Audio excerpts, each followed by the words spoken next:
안녕하십니까. 자, 이제 승진 해설 강의를 시작하도록 하겠습니다. 자, 이제 우리 이제 승진의 시즌이 왔습니다. 그래서 이제 경찰 승진 모의고사를 이제 진행을 하는데요.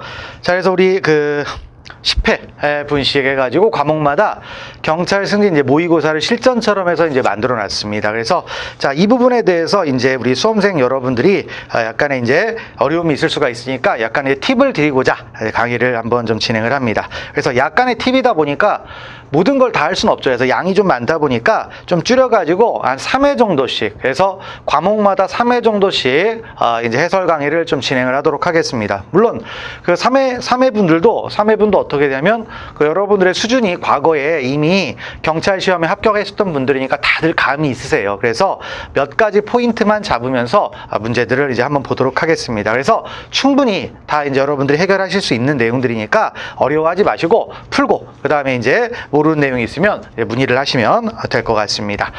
자, 그래서 이제 우리 승진 모의고사를 한번 들어가도록 하는데요. 자, 그래서 이제 형법부터 이제 들어갑니다. 형법. 그래서 우리 형법을 보는데, 자, 형법 문제가 있죠. 그래서 형법 문제를 보는데 일단 1회부터 한번 보도록 합시다. 1회를 보시는데 항상 이제 1번 문제는 어떤 문제가 나옵니까? 바로 죄형법정주의가 등장을 하죠. 그래서 그 죄형법정주의를 한번 들어가 보니까, 자, 죄형법정주의는 뭐가 있습니까? 일단 시간이 그러니까 5가지가 있었죠. 뭡니까? 일단 죄형법정주의는 범죄와 형벌은 법률로 정해야 된다. 그래서 이제 법률주의가 있었고요.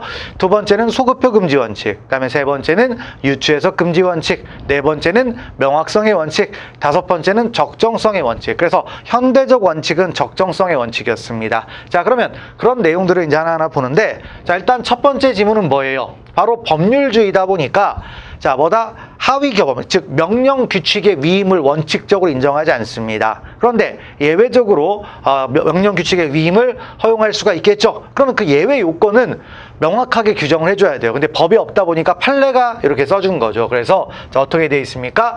위임입법. 그러니까 즉 명령 규칙의 위임, 개별적 구체적 위임이 될 텐데, 그런 부분에 대해서는 이제 어떻게 됩니까? 일단 쭉 해가지고, 자, 이제 수권범죄 처벌 대상 행위, 이게 구성요건이죠. 구성요건이 뭐다? 예측할 수가 있어야 됩니다. 구성요건이 예측할 수가 있겠고요. 그 다음에 형벌 있죠, 형벌. 그래서 형벌은 어떻게 된다? 종류 및 그 다음 상한과 폭을 명확히 규정을 해야 되겠죠. 그러면 이렇게 하면 물론 허용을 합니다. 물론 이 앞에 부득이한 사정이 있어야 돼요. 그래서 이 앞에 부득이한 사정이 있어야 된다.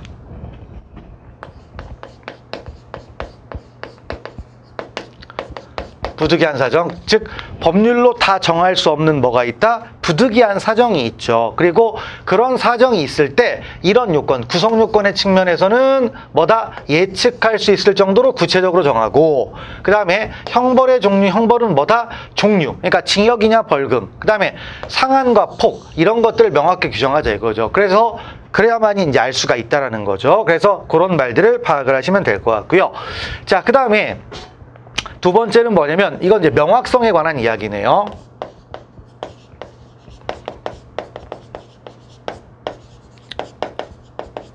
자, 명확성의 원칙과 관련된 이야기입니다. 그래서 법규범의 문헌은 어느 정도 가치 개념을 포함할 수밖에 없지만 가급적, 일반적, 규범적 개념을 사용하지 않는 것이 바람직하다는 의미에서, 자, 명확성의 원칙이란 여기 나와 있네요. 명확성의 원칙을 이제 설명을 한 건데, 자, 기본적으로 최대한의 명확성을 요구하는 것으로 볼 수 있다. 있는데 그럴싸하긴 하죠. 하지만 최대한이 아니고 뭡니까? 최소한의 명확성이죠. 왜냐? 이 법이라는 것은 모든 걸 다 규율하다 보니까 일반적, 추상적으로 규정할 수밖에 없습니다. 그러다 보니까 일반적, 추상적으로 쓰다 보니까 어떻게 되겠어요? 어느 정도 일반 규정을 쓸 수밖에 없습니다. 그래서 자, 명확성의 정도는 어느 정도다? 최소한을 요구하는 거예요. 그럼 최소한의 명확성은 무슨 얘기냐면 해석을 통해서 명확해지면 된다 이거예요.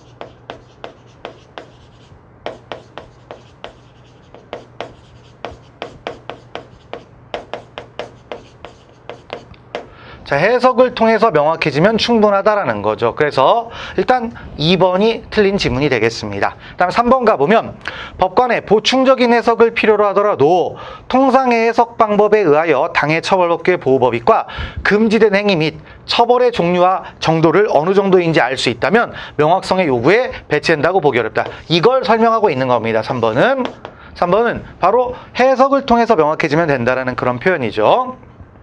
자, 네 번째는 뭐냐? 자, 일단 위임위법이죠. 위임위법에서도 뭘 얘기하느냐? 자, 우리가 위임위법도 결국엔 법률의 범위 내에서 위임을 하는 거잖아요. 그러니까 위임 범위를 초과하면 됩니까? 안 됩니까? 안 되죠. 초과할 수 없다. 이 부분에 관한 이야기입니다. 읽어보시면 법률의 시행령이 형사처벌에 관한 사항을 규정하면서 법률의 명시적인 위임 범위를 벗어나 처벌의 대상을 확장하는 것. 그러니까 위임 범위를 뭐 했습니까? 벗어났죠. 벗어났다. 그래서 처벌의 범위를 뭐다? 확장을 했습니다. 안 된다 이거죠. 안 된다. 그래서 맞는 얘기가 되겠습니다. 그래서 지금 여기는 그러니까 뭐예요? 자, 법률주의, 즉 위임위법 금지, 그 다음 뭐다? 명확성, 이런 것들에 대한 설명이었습니다. 그래서 뭐 내용적인 부분보다는 전체적인 흐름을 보는 게 중요하겠죠. 자, 그래서 이렇게 이제 파악을 하시면 되겠습니다. 그래서 1번 문제를 한번 보셨고요. 그 다음에 자, 이제 2번 문제를 한번 들어가 보도록 하겠습니다.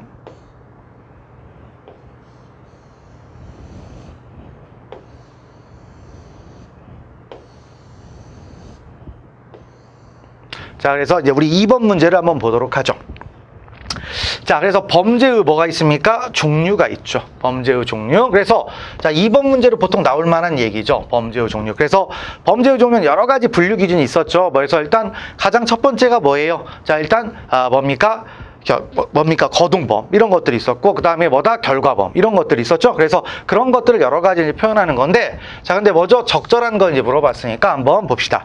자, 그러면 협박죄라는 죄가 있네요. 협박죄. 그래서 협박죄가 침해범이냐 위헌범이냐에 대해서 견해 대립이 좀 있습니다. 그런데 협박죄는 판례는 뭐라고 한다?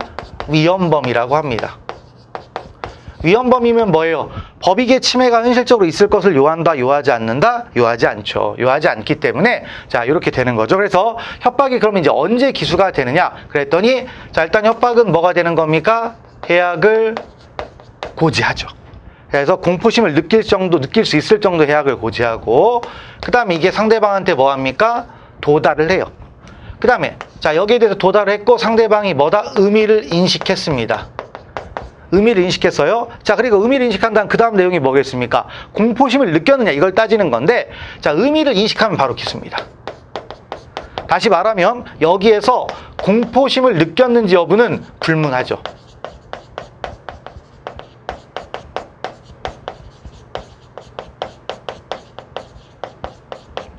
불문합니다. 그래서 현실적으로 공포심 이게 아니죠. 그래서 뭐다? 인식하면 기수가 되는 거예요.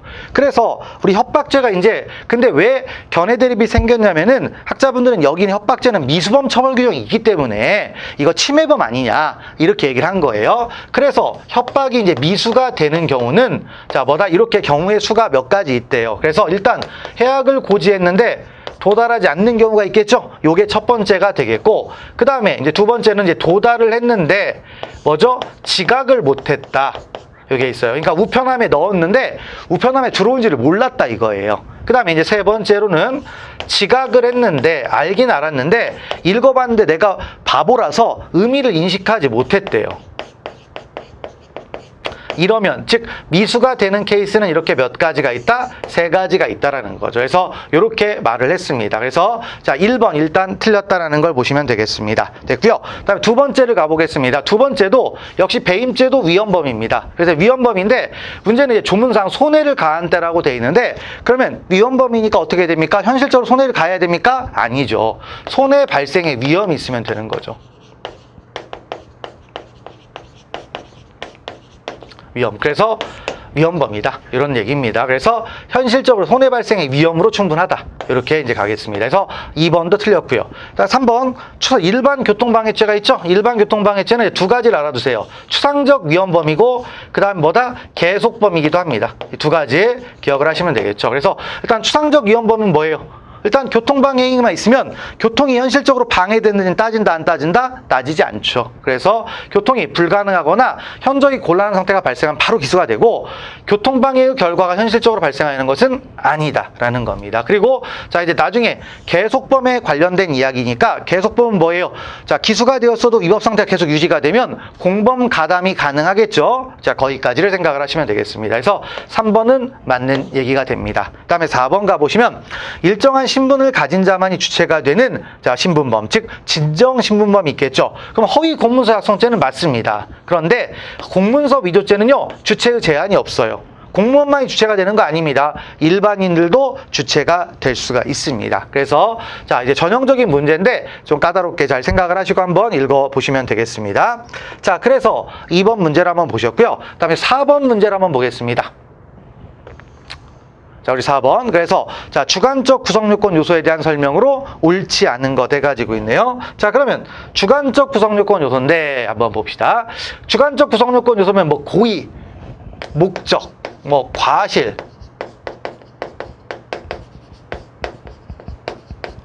이런 것들에 관한 이야기죠. 자, 그럼 내용들 한번 봅시다. 강제추행죄에 있어서 성립에 있어서 필요한 주관적 구성요건 요소는, 그럼 이제 강제추행죄가 무슨 범위냐를 따지면 되는 거죠. 그랬더니 강제추행죄는 목적범위 아닙니다. 그러면 뭐만 있으면 된다?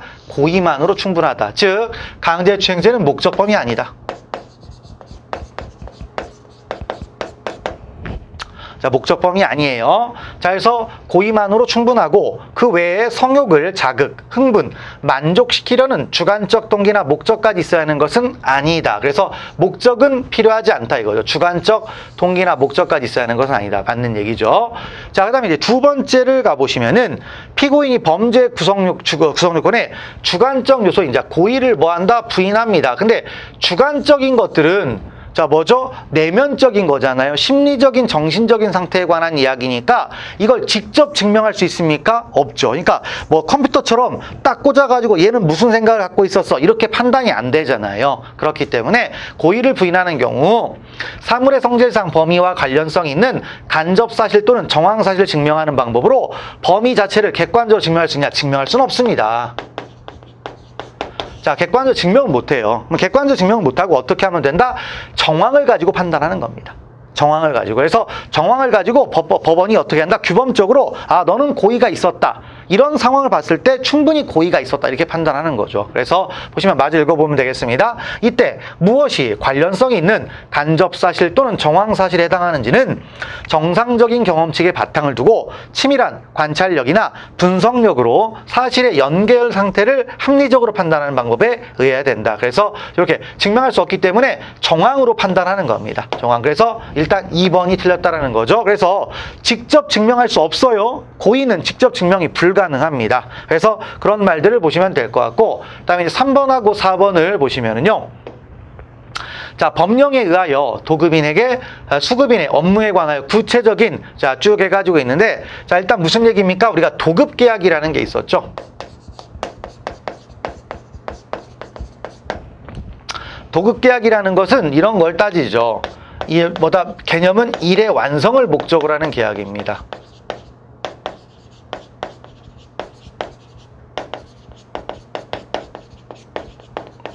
자, 일의 완성을 목적으로 하는 거예요. 그렇기 때문에, 자, 이제 이쪽으로 써볼까요? 그래서 도급계약을 했는데, 도급계약을 했으면 이제 도급인이 있고 뭐가 있습니까? 수급인이 있어요. 이렇게 계약을 했잖아요. 근데 여기서 만약에 여기에서 사고가 발생을 했습니다. 그러면 이제 우리가 사고가 발생했다면 일반적으로 과실을 따지죠. 주의무 위반이 있는지 없는지를 따지는 거죠. 자, 그럼 여기서 사고가 발생했을 때 당연히 원칙적으로 도급인에게는 원칙 주의 의무가 있습니까? 없습니까? 없죠. 주의 의무가 없죠. 왜? 자, 완성을 목적으로 하는 거냐? 전적으로 수급인의 책임으로 보는 거예요. 그런데 이제 예외적으로 주의 의무가 있는 경우도 있다, 없다?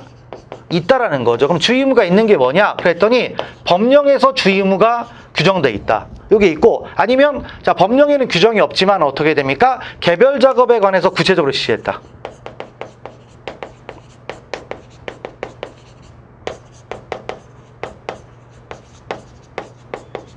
지시를 했다. 그래서 이 두 가지의 경우에는 법에 규정돼 있거나 아니면 법령에 규정은 없지만 개별적으로 현장에 나가서 지휘 감독을 했다 이거예요. 그러면 예외적으로 도급인에게도 주의무 위반이 있다, 없다? 있다라는 거죠. 과실 책임을 물을 수가 있다라는 겁니다. 자, 그래서 한번 읽어봅시다. 법령에 의하여 도급인에게 수급인의 업무에 관하여 구체적인 개별적인 관리 감독 의무가 부여되어 있거나, 아니면 도급인이 공사의 시공이나 개별 작업에 관하여 구체적으로 지시 감독하였다라는 등 해가지고 쭉 해가지고 이제 뭡니까? 구체적인 자 뭐다 감독관이 부여되어 있거나 있죠? 법령에 의하여 여기까지 있죠. 그 다음에 끊고 그 다음에 도급인의 공사의 시공이나 개별 작업에 구체적으로 지시 감독하였다. 요 두 가지죠. 그래서 첫 번째 거, 두 번째 거 요런 특별한 사정이 없는 한 해가지고 있죠. 그래서 특별한 사정이 없는 한 해가지고 있죠. 자, 그럼 여기에 대해서는 어떻게 된다? 자, 그럼 이제 원칙론 여기까지가 이제 원칙에 관한 얘기입니다. 여기서부터는. 그래서 원칙적으로 도급인에게는 수급인의 업무와 관련하여 사고 방지에 필요한 안전 조치를 취할 주의무 있다 없다? 없다. 그러니까 원칙은 주의무가 없는데 저런 특별한 사정이 있다면 된다라는 거죠. 그래서 3번 지문은 매우 중요한 지문이 됩니다. 하나의 완벽한 이제 문장이 되는 거니까요. 파악을 하시면 될 것 같고 그 다음에 자 4번 가보게 되면 자, 업무상 횡령죄에 있어서 불법 영득의 의사. 그러니까, 자, 불법 영득 의사도 초과 주관적 구성 요건 요소죠. 자, 그럼 어떤 겁니까? 불법 영득 의사는 내 걸로 만들겠다는 뜻이죠. 그러니까 뭐죠? 자기 또는 제3자의 이익을 꾀할 목적으로 업무상의 임무에 위배하여 보관하는 타인의 재물을 자기의 소유인 경우와 같은 처분하려는 의사다. 내 것처럼 만들겠다는 의사입니다. 그래서 맞는 얘기가 되겠죠. 자, 그래서 2번이 뭐다? 틀린 지문이 되겠습니다. 넘어가시면 되겠고요. 자, 그 다음에 6번 문제를 한번 보겠습니다. 자, 6번 문제. 다음은 위법성 조각 사유에 관한 어떤 규정을 설명한 것이다. 그럼 어떤 규정이 뭔지부터 먼저 봐야 되겠죠. 자, 이 규정은 자 뭐가 나왔다? 사회상규. 뭐 포괄적 어쩌고저쩌고 나와 있죠. 사회상규가 위법성 조각 사유로 규정되어 있는 건 정당행위에 관한 이야기입니다. 그래서 정당행위. 그러면 정당행위가 인정되는지를 묻는 거죠. 자, 그래서 1번부터 보면 A가 칼을 들고 찌르자 갑이 그 칼을 빼서 반격을 한 결과 자, A에게 상해를 가했다. 그럼 이건 뭐라고 생각할 수가 있습니까? 자, 이제 이런 것들 볼 수가 있겠죠. 정당방위에 관한 얘기가 되고, 근데 이제 정당방위가 성립하느냐? 상해까지 가면 안 되는 거죠. 반격을 하고 최소한에 그쳐야 되는 거니까 정당방위 안 된다. 그 다음에 2번으로 가보시면 자, 2번은 뭡니까? 갑이 자신의 차를 가로막고 서서 통행을 방해하고 있습니다. 그러니까 차를 전진시켜서 밀어냈다 이거죠. 그러니까 내 법익을 침해하고 있으니까 내가 막아낸 거 아니냐. 그래서 정당방위 내지는 정당행위를 논할 수가 있는데 정당방위도 안 된다라는 거죠. 그 다음에 갑과 3번 갑과 A가 공모하여 교통사고를 가장해 보험금을 편취할 목적으로 A에게 상해를 가했대요. 근데 보험금을 편취할 목적으로 상해를 가했다. 그러면 결국엔 뭐죠? 자해공갈단 이런 것들을 생각할 수가 있겠죠. 그러면 피해자의 승낙 정도를 얘기할 수가 있어요. 피해자의 승낙에 관해서 있는데 피해자의 승낙은 뭐가 됩니까? 그 승낙에 의한 행위가 사회상규에 위배되지 않아야 된다. 이게 있죠. 그래서 피해자의 승낙도 아니에요. 그래서 위법성이 조각되니까 1번부터 3번까지는 결과적으로 뭐가 됐던 위법성은 조각된다, 조각되지 않는다? 조각되지 않는 겁니다. 자, 그럼 4번을 보겠습니다. 자, 갑이 방송국 시사 프로그램을 시청한 후 방송국 홈페이지의 시청자 의견란에 그렇게 소중한 자식을 범법행위의 변명의 방패로 쓰시다니 정말 대단하십니다. 그래서 비아냥을 냈죠. 그러면 요 정도 얘기하는 것 정도는 우리가 비아냥되지만 사회적으로 용인해 줍니다. 그래서 요게 정당행위라는 거예요. 사회상규에 위배되지 않는다. 그래서 4번이 정답이 되는 거죠. 그래서 그런 말들을 보시면 되는 겁니다. 넘어가시면 되겠고요. 자, 그 다음에 가보시면은 10번 문제를 한번 보겠습니다.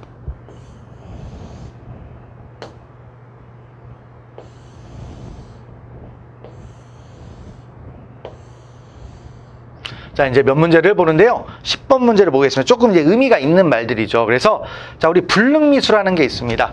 자, 불능미수는 뭐였죠? 실행의 수단 또는 대상의 착오로 인하여 결과의 발생이 불가능한 경우에 위험성이 있으면 처벌하지만 의무적 감면하는 거. 이것을 바로 불능미수라고 했습니다. 그래서 자, 1번이 방금 그런 얘기였고요. 다음 2번은 뭐다? 이제 여러 가지 이제 있죠. 그래서 이 불능미수 우리가 또 다른 말로 뭐라고 하죠? 반전된 구성요건적 착오. 아니면 반전된 사실의 착오. 이렇게 얘기하죠. 그러니까 구성요건적 착오, 즉 착오하고 반대말이라는 거죠. 그래서 2번 보시면 불능미수는 행위자가 실제로 존재하지 않는 사실을 존재한다고 인하했다라는 측면에서 존재하는 사실을 인식하지 못한 사실의 착오와 뭐다? 다르다. 맞는 말이죠. 반대말이다 이런 얘기입니다. 자, 그 다음에 자, 이제 결과 발생의 불가능은 처음부터 기수의 가능성이 없다라는 뜻이에요. 기수에 이를 수 없다. 이거 얘기하는 겁니다. 그런데 이제 중요한 건 위험성이 있으면 처벌하고 위험성이 없으면 처벌하지 않잖아요. 그러니까 그 위험성을 정확하게 가려내야 됩니다. 그래서 위험성을 이제 판단하는 거죠. 판단합니다. 그 위험성을 판단하는데, 자, 우리 판례는 뭐다? 자, 두 가지가 있죠. 구객관서를 취한 적도 있고, 그 다음에 추상적 위험성설을 취한 적도 있어요. 근데 이제 최근 판례에 따르면 추상적 위험성설입니다. 그러면 추상적 위험성설은 어떻게 됩니까? 일단 먼저 인식한 사정이 있고, 그 다음에 그걸 판단하는 기준이 있죠. 나누는 거죠. 그래서 행위자가 인식한 사정을 기초로,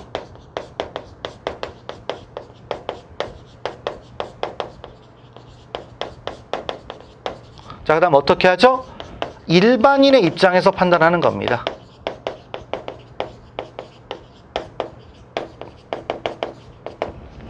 이렇게 하는 거죠. 자, 근데 4번을 가보시면 행위자가 인식한 사정과 그 다음 뭐가 됩니까? 일반인이 인식한 수 있는 사정 있죠? 요게 들어간 게 틀린 거죠. 그러면 4번 지문은 이걸 구체적 위험성설이라고 하는데, 판례는 구체적 위험성설을 단 한 번도 취한 적이 없습니다. 그렇기 때문에 뭐가 정답이 된다? 4번이 정답이 되는 거죠. 자, 그래서 그런 말들을 보시면 될 것 같고요. 넘어가시면 되겠습니다.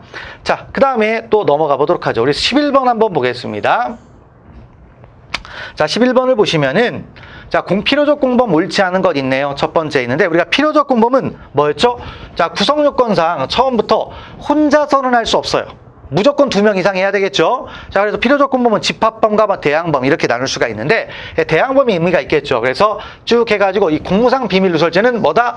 대항범이라는 겁니다. 대항범은 마주보고 하는 거였죠. 근데 이 문제는 이 필요적 공범은 각칙상 공범이라고 해서 처음부터 대항자 뭐다? 이제 대항자 중에 뭐 양쪽 다 처벌할 수도 있고 일방만 처벌할 수도 있어요. 근데 이제 문제는 여기서 대항범에서 일방만 처벌한다 이거죠.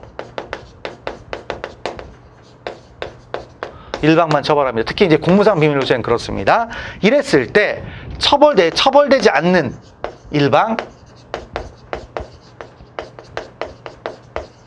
일방이 자, 총칙상 공범이 될 수 있느냐 했더니 안 된다. 이게 되게 중요한 거였죠. 그래서 여기입니다. 그래서 뭐가 되죠?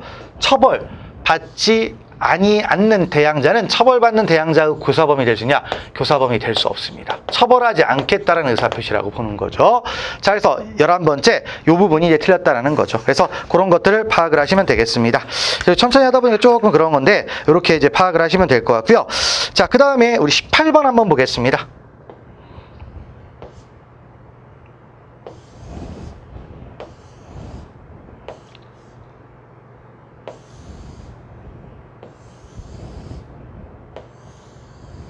예, 그렇죠. 올리기가 힘들죠. 그래서 자, 18번 문제를 한번 들어가 보면은 자, 몰수 추진. 그러니까 실제로 우리 수험생 입장에서 이제 까다롭게 이제 판단하는 부분이 형벌론, 죄수론이에요. 그 다음에 이제 뒤에 뭐죠? 재산범죄도 좀 물론 까다롭게 생각하지만 뭐 문서 이런 것들 좀 까다롭게 생각하니까 그런 거 위주로 몇 개를 보겠습니다. 자, 18번 한번 들어가 보게 되면 자, 몰수징 적절한 것 해가지고 있네요. 자, 몰수는 원칙적으로 타형에 부과하여 과하는 부가형이므로 몰수의 요건이 있는 경우라도 행위자에게 유죄의 재판을 하지 아니할 때는 몰수만을 선고할 수 없다 있는데, 자, 근데 원칙적으로는 안 되겠죠. 근데 있어요. 몰수의 요건이 있을 때는 유죄의 판결을 선고하지 아니할 때에도 몰수만을 선고할 수 있다 없다? 있습니다. 그럼 어떤 경우냐면, 자, 기소가 됐는데 구성요건과 위법성까지는 충족됐지만 책임이 조각돼가지고 무죄가 나올 수도 있잖아요. 그러면 그때는 뭘 할 수가 있다? 몰수 요건이 충족되면 몰수할 수 있습니다. 그래서 1번 일단 틀렸다라는 거고요. 그다음 2번 가보면 형법 357조 배임 수중죄죄에서 수재자가 증제자로부터 받은 재물을 자, 그대로 가지고 있다가 증제자에게 반환을 했습니다. 그러면 이거 누가 가지고 있는 거예요? 증제자가 가지고 있는 거죠. 그러니까 자, 뭐다? 증제자로부터 이를 몰수하거나 가액을 추징할 수 있느냐? 있습니다. 이렇게 하는 거죠. 그렇죠? 그래서 증제자에게 반환했으니까 증제자로부터 몰수징을 하는 거죠. 그래서 이게 수재자냐 증제자냐 이제 문제가 많이 나옵니다. 자, 됐고요. 자, 3번 가보시면 살인행위에 사용한 칼 등 범죄의 실행행위 자체에 사용한 물건뿐만 아니라 실행행위 착수 전에 행위에 사용한 물건도 몰수할 수 있지만, 자, 그렇죠? 실행행위의 종료 후 행위에 사용한 물건은 그것이 범죄행위의 수행에 실제로 기여하였다고 인정이 된다. 그래서 자, 뭐다? 종료 후에도 자, 실질적으로 기여를 했다라고 인정이 되면 몰수가 가능합니다. 있죠. 이것도 있죠. 그래서 1, 2, 3번은 다 뭐다? 틀린 내용이 됩니다. 그 다음에 4번 가보시면, 자, 피해자로 하여금 사기 도박에 참여하도록 유인하기 위하여 수표를 제시해 보인 경우 수표가 직접적으로 도박 자금에 사용되지 아니하였다 할지라도 피해자로 하여금 사기 도박에 참여하도록 만들기 위한 수단으로 사용되었다면, 자, 범행에 제공이 됐습니까? 안 됐습니까? 제공이 된 거죠. 제공이 됐으니까 몰수가 가능하다 불가능하다 할 수 있다. 그래서 4번이 틀린 지문이 되겠습니다. 자, 그래서 일단 총론에 관한 이야기는 이렇게 이제 보시면 될 것 같고요. 그 다음에 이제 몇 개를 좀 보시는데, 강론에서는 좀 신경 쓸 게 아무래도 주거침입죄가 이제 판례가 많아요. 그래서 주거침입죄를 이제 보시는데, 주거침입죄 판례를 한번 봅시다. 27번.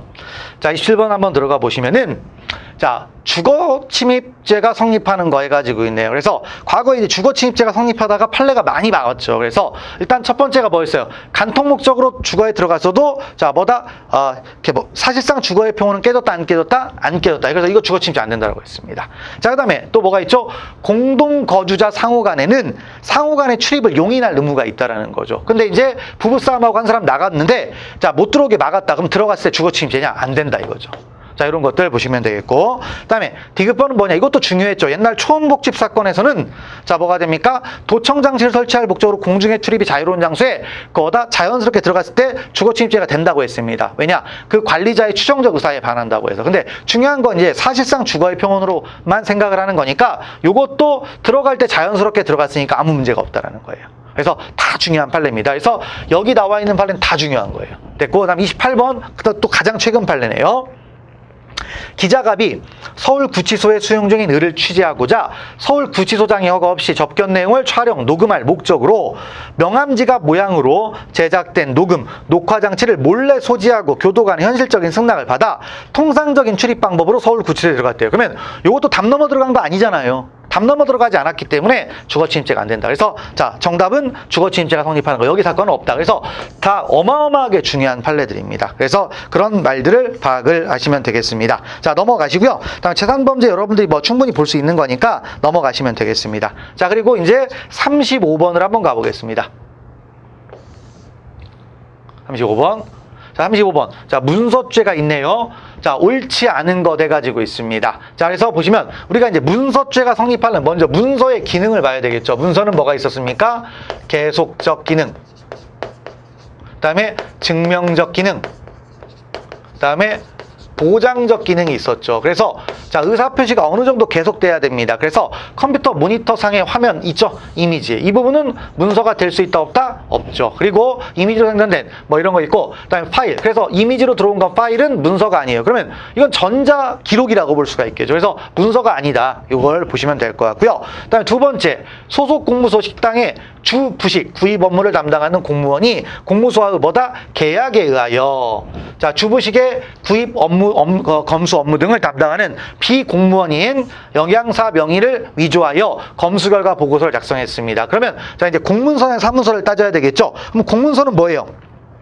공무원이 직무와 관련해서 작성하는 겁니다. 그런데 비공무원은 공무원입니까? 아니죠. 계약적으로 공무소의 일을 담당했다 할지라도 기본적으로 이 사람은 비공무원입니다. 그렇기 때문에 공문서가 아니다. 사문서가 되는 거죠. 됐습니다. 됐고, 세 번째 가보겠습니다.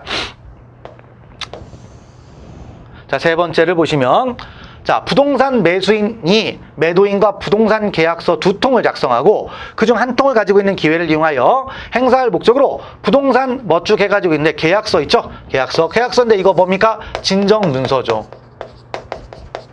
그 다음에 쭉 해서 이용하여 목적으로 그 부동산 계약서의 좌단 난외에 전기 부동산에 대한 제3자에 대한 전세계약은 을이 승계하고 전세금 반환 의무를 하기로 합의함이라고 권한 없이 가피를 했습니다. 그러면 자, 진정한 문서에다가 권한 없이 내용을 바꿨습니다. 그럼 뭐가 돼요? 자, 위조가 아니고 뭐가 됩니까? 변조죄가 되는 거죠.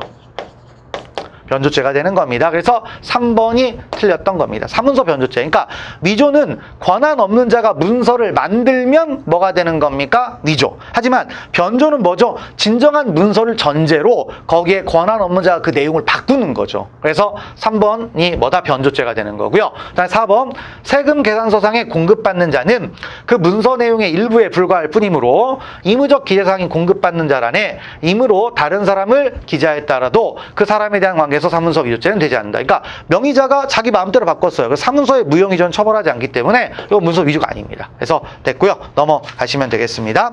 자, 그리고 40번 한번 보겠습니다.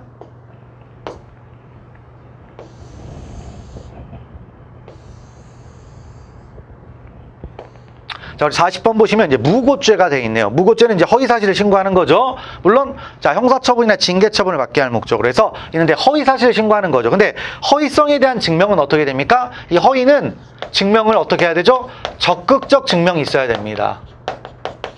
그래서 소극적 증명만으로는 무고죄의 성립을 인정할 수 있다 없다? 없죠. 자, 그 다음에 두 번째는 타인 명의의 고소장을 대리하여 작성하고 제출하는 형식으로 고소가 이루어졌습니다. 그러면 일반적으로 우리가 고소를 할 때 이때는 뭐다?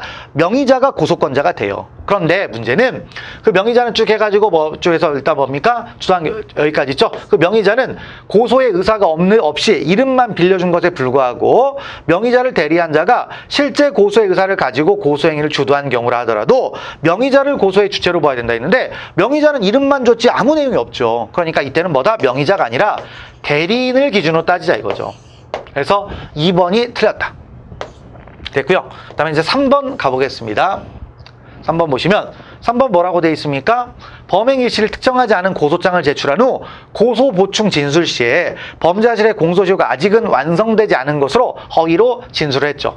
허위로 진술했고 그 다음에 이후 검찰이나 제1심 법정에 다시 범죄 공소시효가 완성되고 정정 진술했다. 근데 중요한 건 허위 진술을 뭐 했습니까? 했잖아요. 그래서 이미 뭐가 된다? 보충 시에 무고죄가 성립했다. 나중에 번복했다고 해서 범죄가 안 되는 건 아니죠. 물론 자수가 될 수는 있지만 범죄가 안 되는 건 아니다. 그래서 맞는 얘기가 되겠죠. 그 다음 네 번째, 고소를 당한 갑이 자신의 결백을 주장하기 위하여 고소인에 대해서 고소당한 죄의 혐의가 없는 것으로 인정된다면 고소인이 자신을 무고한 것에 해당하므로 고소인을 처벌해달라는 내용의 고소장을 제출하였는데 갑이 고소당한 범죄가 유죄로 인정되는 경우 갑에게 뭐다? 무고죄가 된다. 그래서 뭐냐? 조건부 고소 이런 건 인정하지 않죠. 그러니까 어쨌든 허위 사실로 형사처벌을 받게 할 목적을 했으니까 무고죄가 된다는 거죠. 그래서 4번 맞는 얘기가 되겠습니다. 그래서 거기까지를 파악을 하시면 되겠습니다. 자, 이렇게 해서 이제 뭐죠? 우리 경찰 승진 모의고사, 실전 모의고사 1회 관한 이제 주요 문제들을 봤습니다. 물론 이제 다른 문제들도 있지만 해설을 하려면 이제 한도 끝도 없으니까 여러분들이 좀 그런 것들을 좀 양해해 주시면 감사하겠습니다. 그래서 문제 잘 풀어보시면 되겠죠. 풀고 모르는 내용은 반드시 정리를 하십시오. 그걸 좀 파악하시면 되겠습니다. 자, 그래서 1회에 대한 해설 강의를 마무리하도록 하겠습니다. 자, 수고하셨습니다.